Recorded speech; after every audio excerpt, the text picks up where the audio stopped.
আমরা রাতে একটা 30 মিনিট বাজে বিকেলে এক জায়গায় বলতেছে যে বিজিবি আক্রমণ করছে, আপনার যে যারা আছেন আমরা যে অস্ত্র ফারেন দিয়ে অস্ত্র আপনারা আমরা উদ্ধার করেন।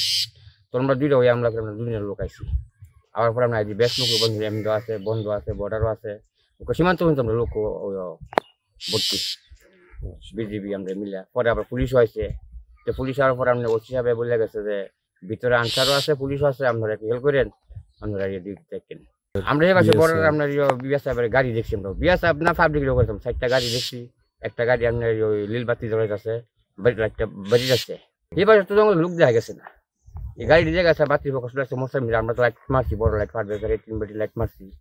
মনে করেন রাত্র 1টা-2টার দিকে বিজিবি অর্ডার করছে মসজিদের মাহজনের কাছে গিয়া যে তাড়াতাড়ি বলো এই মাইকে জনগণ উঠার জন্য। কেন উঠো থেকে অর্ডার আছে, ভারতের 0 লাইনে ইন্ডিয়াতে লোক নামাই দিব, আর গন্ডগোলের সম্ভাবনা আছে, তাড়াতাড়ি করো, মানুষ সজাগ করো বা মেয়ে ছেলে সত করা হোক, আর তোমরা আমরা লোকের ফাঁসে আয়ো, আমরা দেখি 0 লাইনে কি হোক। তখন আমরা মানুষ ডাহাডাহি করে 15 হুইলার থেকে 19 হুইলার পর্যন্ত মানুষ, সারে গ্রামের মানুষ মনে করি নোয়াবাদী, নলগুড়া, কাশিনাগর এই বিয়ার দিয়া লামছে বন্ধে লাইমা বিজিবির লোকের সবটি বিজিবির প্লেয়ারের সাথে 100, 150, 200 করে লোক এই ডিউটি আরম্ভ হচ্ছে। তারপরে ডিউটি করতে তো মনে করেন আদান হচ্ছে এই হিলাইলে মনে করেন এটা হলো 16 হুইলার, এটা হলো 17 হুইলার, ওই হলো 19 হুইলার, ওই উত্তর হইলো 15 হুইলার। এর ভিতরে মনে করেন ভাই মানুষ মনে করেন 1000, 1500, 2000 মানুষ আমরা ডিউটি রাত 4টার মধ্যে উঠছি।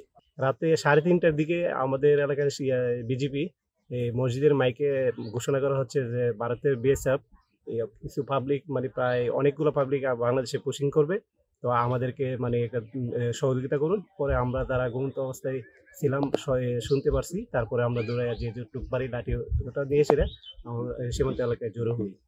তারপরে ওইদিকে বিএসএফ আর ইচ্ছা করেও আর পুশিং করতে পারে নাই, আমাদের এই জনগণের বাধা এবং বিডিআর এর বাধা সম্মুখীন হয়ে। তারপরে সারা রাত্র অনেকেই জাগ্রত অবস্থায় পাড়া দিছি। তো এখনো আমরা এখানে সবাই যার যার অবস্থানে আছি, বিডিআর কে আমরা সহযোগিতা করতেছি। আচ্ছা, আমি জিনিসটা একটু করি। আমাদের এখানে যে বিবিসি বাংলা বা এদের নিউজ গুলো দেখেছেন, হওয়ার মানে পুশিনের জন্য তারা লোক আনছে। আগরতলা মানে আমাদের এই বর্ডারটার দিকে হচ্ছে মানে হইতে পারতো। তো স্বতঃস্ফূর্ত অংশগ্রহণ ফ্রম হচ্ছে আমার সাধারণ জনগণ, লোকাল পিপল, এবং সঙ্গে হচ্ছে আমাদের বিজিবির জোরদার টহলের ইতে কোন রকম অঘটন ঘটেনি, কোনো কিছু হয়নি। সবচেয়ে বড় কথা স্বতঃস্ফূর্ত অংশগ্রহণ সাধারণ জনগণের, যেটা হচ্ছে আসলে